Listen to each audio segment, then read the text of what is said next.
Che sofferenza.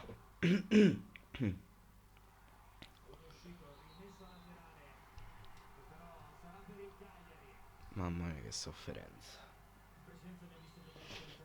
Madonna, c'ho pure i brividi. Vado fuori fuoco, c'ho i brividi, tutto. Dio, poi mi diranno a che servirà fare entrare Pavoletti e De Iola al 92esimo. Però vabbè, sui cambi stendiamo un velo d'oro pietoso, pietosissimo, perché da anni, non è che con Ranieri, da anni i cambi a Cagliari sono discutibili. Usiamo un eufemismo, sono discutibili. Comunque, fino a quando la partita non finisce, dico che se va a finire così, nell'arco di un campionato servono anche vittorie come queste, ovvero vittorie in cui è la dea bendata anche un po' ad aiutarti. Tralasciando il fatto che sono contentissimo del gol di Petagna, dato Yacht sulla sinistra, niente. Sono contentissimo per il gol di Petagna, per come l'ha fatto, perché ha dimostrato di essere una prima punta con le doti da prima punta. E tra l'altro l'ha detto anche il telecronista su DAZN, e ci avevo fatto caso pure io, che effettivamente è molto, ovviamente con caratteristiche diverse, ma è molto simile al primo gol di Luvumbo contro il Bologna all'andata. Quindi un lancio di un difensore da- dalla nostra metà campo a scavalcare la difesa. In quel caso è stato Vietesca con Luvumbo, in questo è stato Scuffè con Petagna. Petagna che ha fatto tutto benissimo, è riuscito a battere Calafiori. Calafiori, tra l'altro, che poi è stato l'elemento fortunato, l'elemento 23 del secondo gol, perché Vietesca in un fazzoletto, e io non l'ho mai detto e non lo dico adesso di certo perché ha fatto gol, però ribadisco che a me Vietesca e Azitiakos piacciono. Ci includo anche il greco. E uh, Vietesca ha fatto una giocata della Madonna in un fazzoletto, è riuscito in maniera fortunosa perché lì è stato tutto merito di Calafiori a trovare il gol, però l'ha fatto. L'ha fatto. Ed anche difensivamente parlando, oggi non è che abbia fatto chissà che, però rispetto alle partite che ci aveva abituato a vedere, anche se la maggior parte le ritengo comunque sulla sufficienza quelle di Vietesca, ha fatto bene. Non gli possiamo dire assolutamente nulla.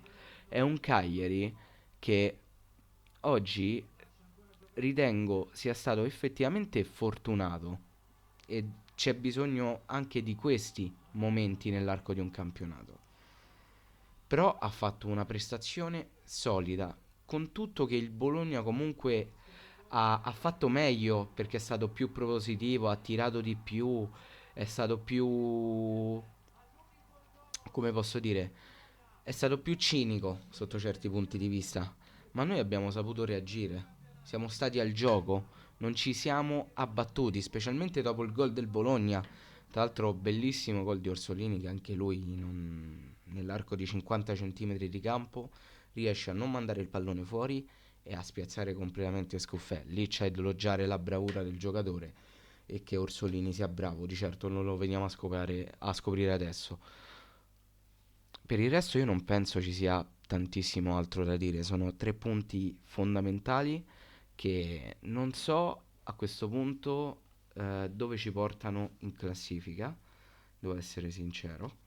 Vado a controllare al volo. Tra l'altro, piccolo inciso, questa partita è andata a finire bene, ma l'arbitraggio è stato scandaloso,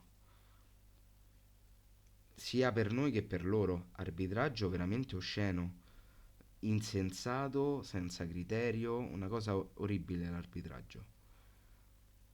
Il Bologna comunque rimane in zona Europa e noi facciamo un bel passo in avanti e addirittura arriviamo al 16° posto, scavalcando l'Udinese che, vabbè, giocherà tra un'ora contro la Fiorentina. Comunque è un bel passo in avanti, anche calcolando che le pretendenti sotto, a parte l'Hellas, hanno tutte perse.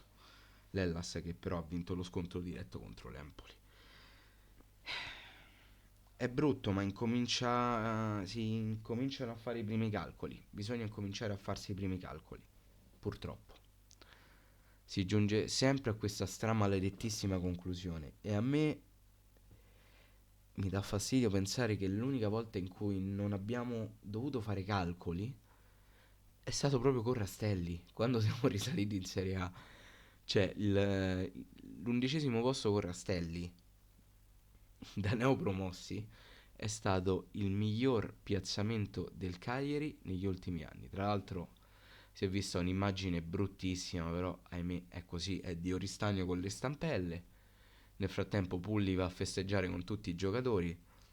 Io sono contento, sono veramente molto molto contento, perché è una vittoria che fa morale, è una vittoria importante, che serviva, che mancava da tanto e che deve far capire quanto il nostro stadio deve essere un bottino. No, deve essere un bottino, deve essere un fortino. Cioè, la Sardegna Arena, Unipol Domus, come la volete chiamare, deve essere quello che è il Via del Mare per il Lecce. Quindi uno stadio ostico, uno stadio in cui è difficile fare i punti, ma uno stadio anche in cui ti fomenti, in cui senti il calore del pubblico, in cui dai veramente l'anima. Faccio questo piccolo inciso e poi chiudo il video, visto che non mi sono espresso e non penso lo farò mai, tranne in questo momento per quelle che sono state le varie dichiarazioni su Nandez. Che vedevo di? Io non mi nascondo dietro a un dito, l'ho sempre detto e sempre lo dirò. Io, calcisticamente parlando, sono innamorato di Nandez. Anche oggi penso che abbia fatto il fritto, come si suol dire a Roma. A me è piaciuto tantissimo. Però c'è da dire una cosa. Non è più il giocatore che avevamo comprato. Non ha più lo stesso valore di mercato dopo la prima stagione, purtroppo. E a malincuore mi viene da dire, se bisogna cederlo, è uno dei primi nomi che si dovrebbe fare per cederlo, perché è facilmente rimpiazzabile a livello di ruolo. Io non lo farei mai, ripeto, metto le mani avanti, non lo farei mai. Però, se c'è da cederlo, è uno dei primi che può partire. Ma ribadisco, cederlo, non perderlo a zero. Quindi, società Cagliari Calcio. Siate intelligenti. Rinnovatelo sto contratto. Ma semplicemente perché è uno di quei giocatori che ha più mercato. Gli offrite un rinnovo a cifre alte, offritegelo a cifre alte, perché tanto se poi vuole essere ceduto va via. E se rimane hai comunque Nandez in rosa, che tra avercelo e non avercelo, secondo me la prima opzione è decisamente migliore. Però questo potrebbe essere soltanto un mio giudizio. Niente ragazzi, il video finisce qui, fatemi sapere voi qua sotto nei commenti cosa ne pensate e detto questo noi ci becchiamo in un prossimo video. Bella!